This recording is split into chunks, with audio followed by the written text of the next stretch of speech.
কত ক্রোধ নিয়ে এসেছিলাম, কিন্তু তোমার এই সৌম্য মুখ আর এই তীব্র তেজ দেখে আমার ক্রোধ গলে ভালোবাসা হয়ে গেল।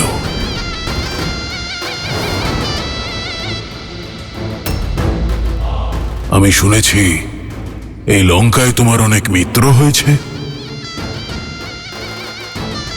তাহলে আমার প্রতি এত কঠোর কেন? আমাকেও তোমার মিত্র ভাবো। অনেকবার বলেছি তোমাকে এই সংসার আমি তোমাকে উপহার দিতে চাই, কেন তুমি বারবার 10টি লোকের অধীশ্বরী হওয়ার প্রস্তাব প্রত্যাখ্যান করো?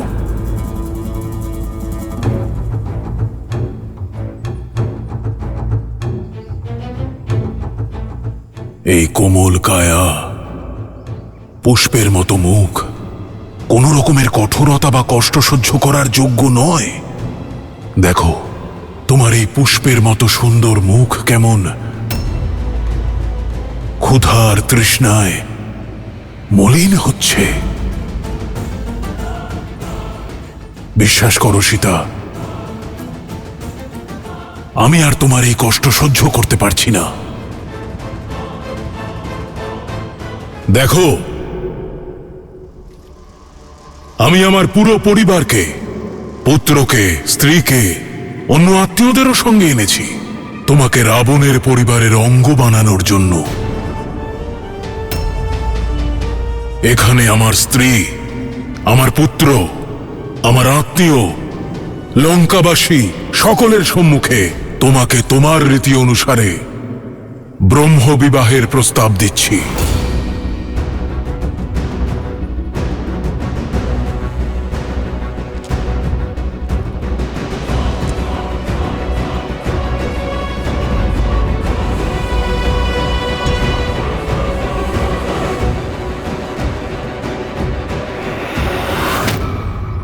তাকাও আমার দিকে। কার জন্য প্রতীক্ষা করছো? কেউ আসবে না তোমাকে সাহায্য করতে। আর এখানে তুমি যাদেরকে নিজের মিত্র ভাবছো, তারাও রাবণের সামনে মৌন হয়ে থাকবে। সীতাকে যখন পাবে তখন তাকে বলো তার খোঁজ পাওয়া মাত্রই আমি এক মুহূর্তও বিলম্ব করব না, আর শীঘ্রাতি শীঘ্র তার রাম তাকে অবশ্যই নিতে আসবে।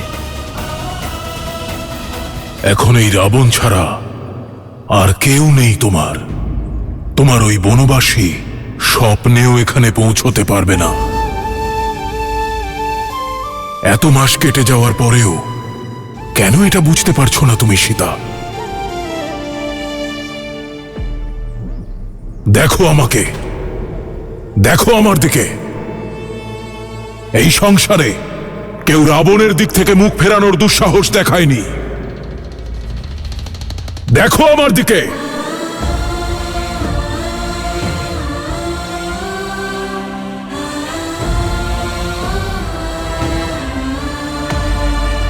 দেখো, এই সংসার সাক্ষী রয়েছে যে তুমি আমার ভালোবাসাকে, আমার বিনম্রতাকে কত নির্দয়ভাবে প্রত্যাখ্যান করেছ।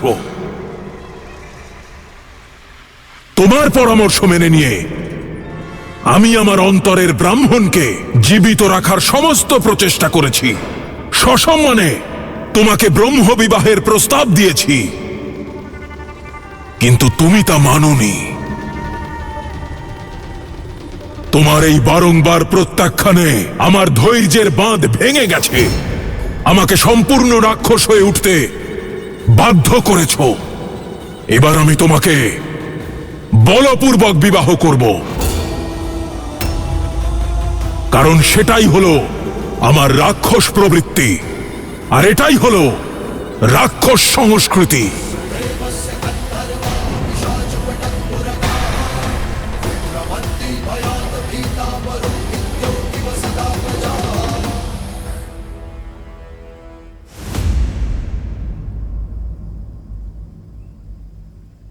হে প্রভু, আমি যেন এমন কিছু না করে ফেলি, আপনার আদেশের অবমাননা করে আমি যেন এখানেই এই রাবণের সাথে সংগ্রাম না শুরু করে দিই।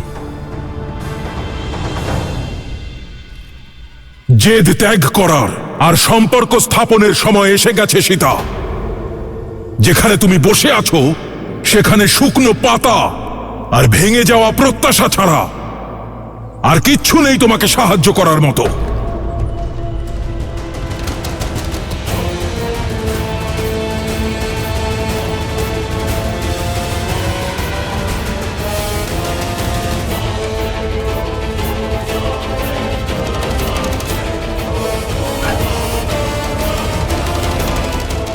আর এগোবে না রাবণ, আর এগোবে না রাবণ, আর এগোবে না রাবণ।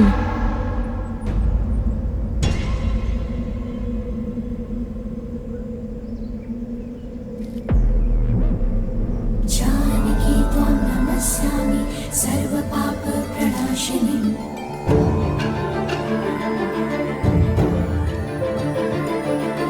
जानकी त्वां नमस्यामि सर्वपापप्रणाशिनीं। অসম্মত নারীকে বলপূর্বক সম্মত করে তোলার মতো দুর্বল আর কেউ হয় না। শুষ্ক তৃণের কথা বলেছিলে না তুমি, যে এ ছাড়া আর কেউ আমাকে সাহায্য করতে আসবে না? তাহলে আজ এই শুষ্ক তৃণই আমার সতীত্ব আর আমার সম্মানকে রক্ষা করবে। যদি শ্রীরামের প্রতি আমার ধর্ম, আমার নিষ্ঠা সত্যি হয়, তাহলে আজ এই তুচ্ছ তৃণই তোমাকে পরাস্ত করবে।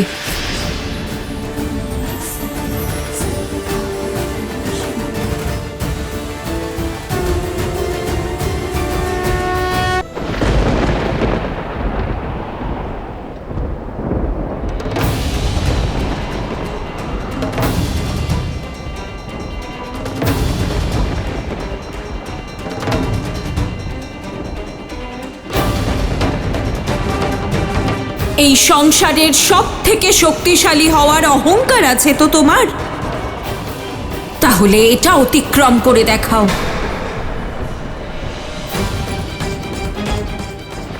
এক পতিব্রতা স্ত্রীর শক্তি বুঝতে পেরে যাবে তুমি।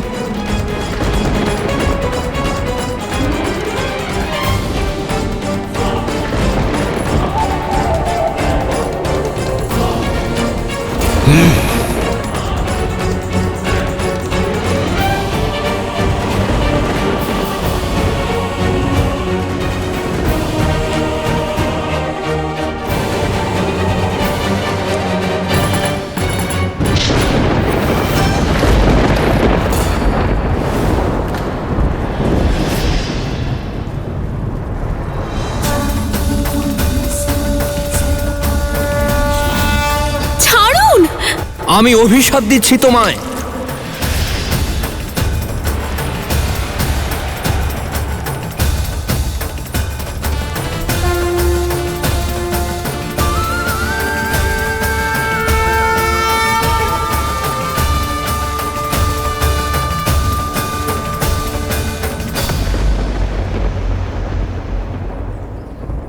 নিজের শক্তির সীমা বুঝতে পেরেছ নিশ্চয়ই, আর শ্রীরামের শক্তিও।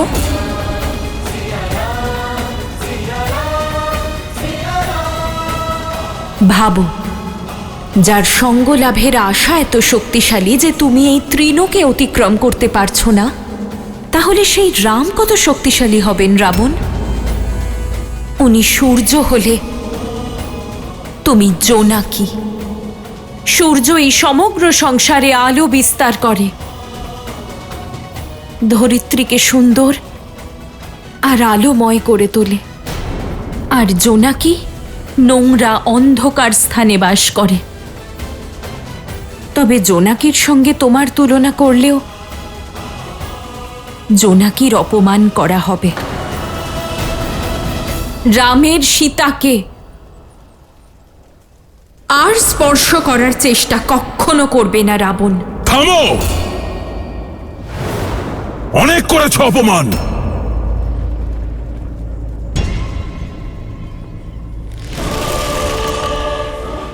আমি তোমাকে স্পর্শ করতে না পারি, কিন্তু এই চন্দ্রহাস করতে পারে।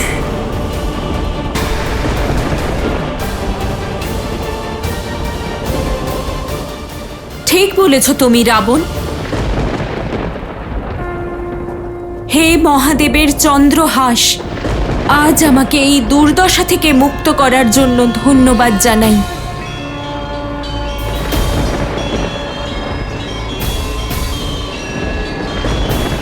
শ্রীরাম।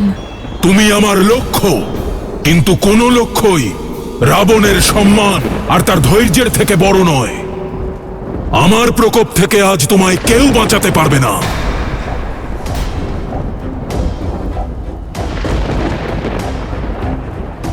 রাবণের যে যতই প্রিয় হোক, যে অপমান করে তার মৃত্যুদণ্ড নিশ্চিত।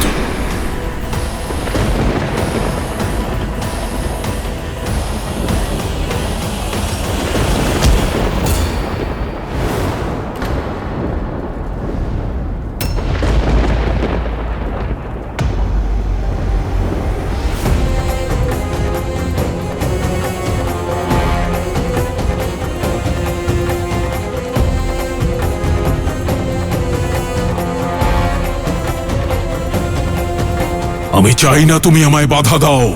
হাত ছাড়ো মন্দোদরী। ছাড়তে পারবো না, কারণ যে সম্মান নিয়ে আপনি এত গর্ব করছেন, আপনার চন্দ্রহাস সেটাকেই ধরাশায়ী করে দেবে। আপনার বংশ, শক্তি, মর্যাদা সব ধ্বংস হয়ে যাবে। যে দশানন শনি এবং যমকে পরাস্ত করেছেন, রাক্ষসকুলকে সম্মানিত করেছেন, তিনি একজন নিরস্ত্র নারীকে আঘাত করতে পারেন না। আপনার একটা ভুল দশলোকে ছড়িয়ে থাকা আপনার কীর্তিকে ধূলিসাৎ করে দেবে। আজ পর্যন্ত আপনি যতখানি সম্মান পেয়েছেন, ক্রোধের একটা মুহূর্তে আপনি সেই সব হারিয়ে ফেলবেন। মহাদেবের থেকে পাওয়া এই চন্দ্রহাসের প্রয়োগ এক নিরস্ত্র নারীর ওপর করা, এটা কি একজন শিব ভক্তের শোভা পায় দশানন?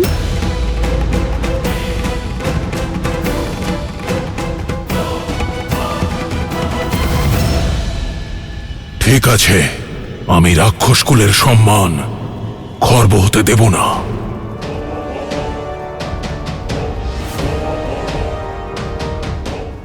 এক মাস পরে রামের বনবাস পূর্ণ হবে। এই রাক্ষস রাজ রাবণ তোমাকে 1 মাস সময় দিচ্ছে। রাম তো লঙ্কায় পৌঁছতে পারবে না, কিন্তু তুমি আরো 1 মাস অপেক্ষা করো আর পালন করো তোমার ওই পতিব্রতা ধর্ম।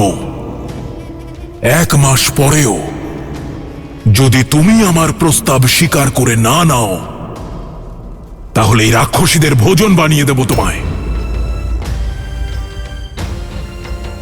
ওরা তোমার এই কোমল কায়া ছিঁড়ে ছিঁড়ে খাবে। যা অবশিষ্ট থাকবে তা শকুনদের খাইয়ে দেব। কেবল 1 মাস সময় আছে তোমার হাতে। বেছে নিও, মৃত্যু নাকি জীবন।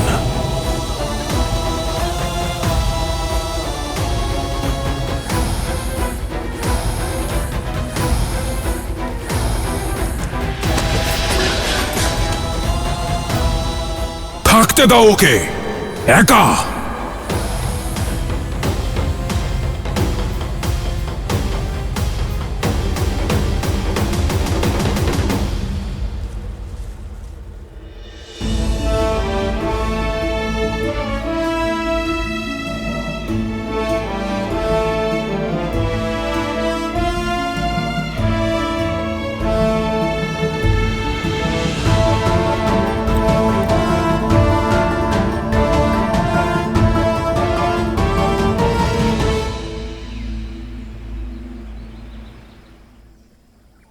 শ্রীরাম,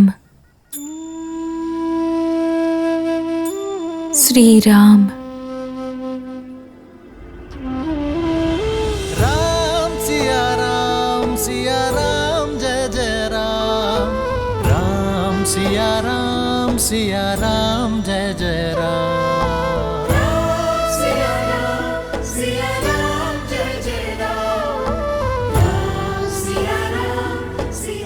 আপনার সঙ্গে বনবাসে কাটানো সময় যদি সেখানেই থেমে যেত,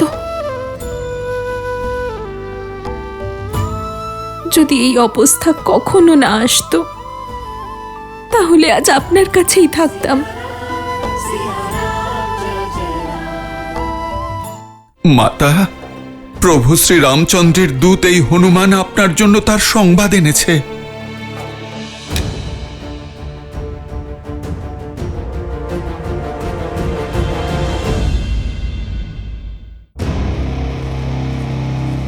কেন নিজের জেদ ছাড়ছো না মূর্খ? আমরাও তো আমাদের পরিবারের কাছে ফিরে যেতে পারি, না হলে ওই এক জটার মতন আমাদেরও রাজকুমারের ক্রোধের কারণে বলি হতে হবে। শুধু শুধু এই একটা মাস পেরিয়ে যা, তারপর তোমার নরম মাংসের আনন্দ নেব। এমনিতেও জীবনে কখনো কোনো রাজকুমারীর রক্তের স্বাদ পাইনি। তোমার মাংস আর মজ্জা খেতে খুব আনন্দ পাবো আমরা। ঠিক বলেছ, লঙ্কেশ একবার সংকেত দিক, তারপরে ওকে আইস করে খাবো। আমার মাতাকে এত কষ্ট দিচ্ছে এরা, এদের তো আমি। থামো, অনেক হয়েছে। সীতাকে একলা ছেড়ে দাও, ওকে আর কষ্ট দিও না। আমাদেরকে এই কাজই করতে বলা হয়েছে। আমি আদেশ দিচ্ছি, তোমাদের সবার তো গৃহে ফিরতে হবে। যাও, পাহারা আমি দেব।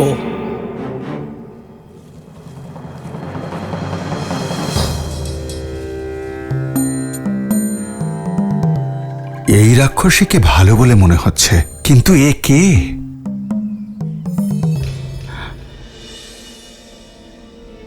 এভাবে আশা হারিও না সীতা।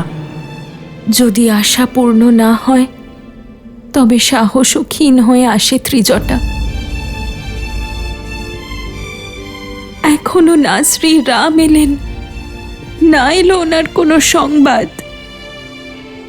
মন বলছে নিজের আত্মাকে এই দেহ থেকে মুক্তি দি। ওই পাপী রাবণ আমাকে স্পর্শ করার আগে আমি শ্রীরামের নাম নিতে নিতে নিজেকে শেষ করে দিই।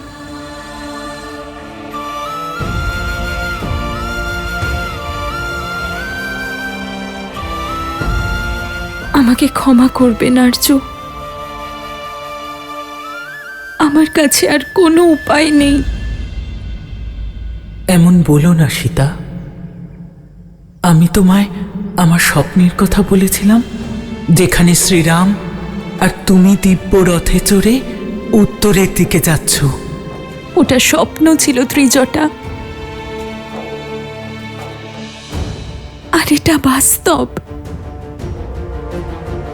সীতা, মনে আশা থাকলে স্বপ্নও সত্যি হয় সীতা।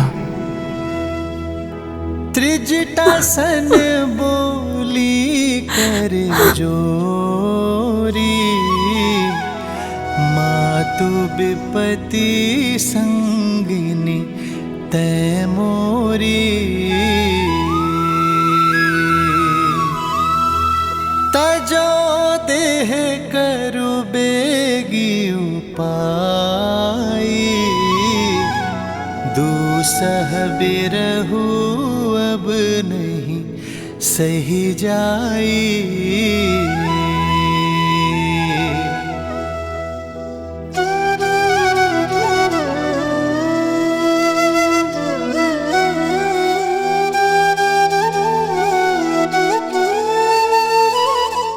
মাতা, প্রভু শ্রী রামচন্দ্রের দূত এই হনুমান আপনার জন্য তার সংবাদ এনেছে।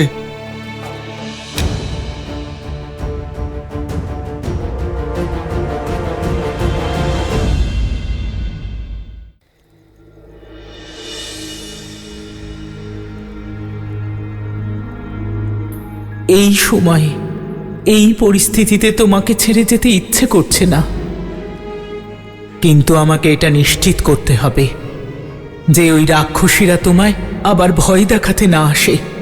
তুমি বিশ্রাম নাও, দেখো খুবই শীঘ্রই এই অন্ধকার সরে গিয়ে আশার আলো অবশ্যই ফুটবে।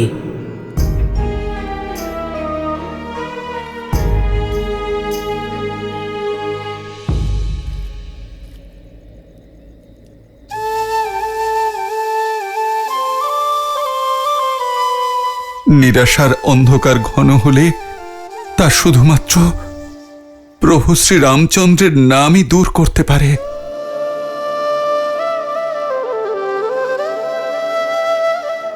মাতা, আপনি আর নিরাশ হবেন না। এই রামদূত হনুমান প্রভু শ্রী রামচন্দ্রের সংবাদ এনেছে। আমি আপনার আশার আলো কিছুতেই নিভতে দেব না মাতা।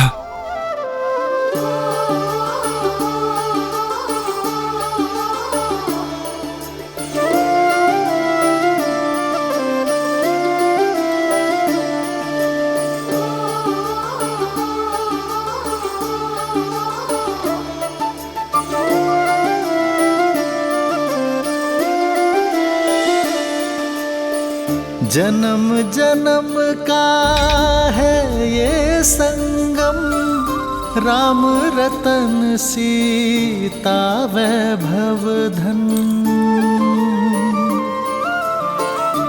एक है पौरुष एक समर्पण, एक है रूप तो दूजा दर्पण।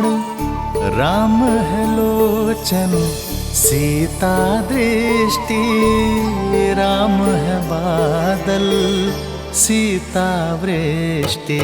राम सिया राम सिया राम सिया राम, राम सिया राम सिया राम, सिया राम सिया राम सिया राम, सिया राम सिया राम सिया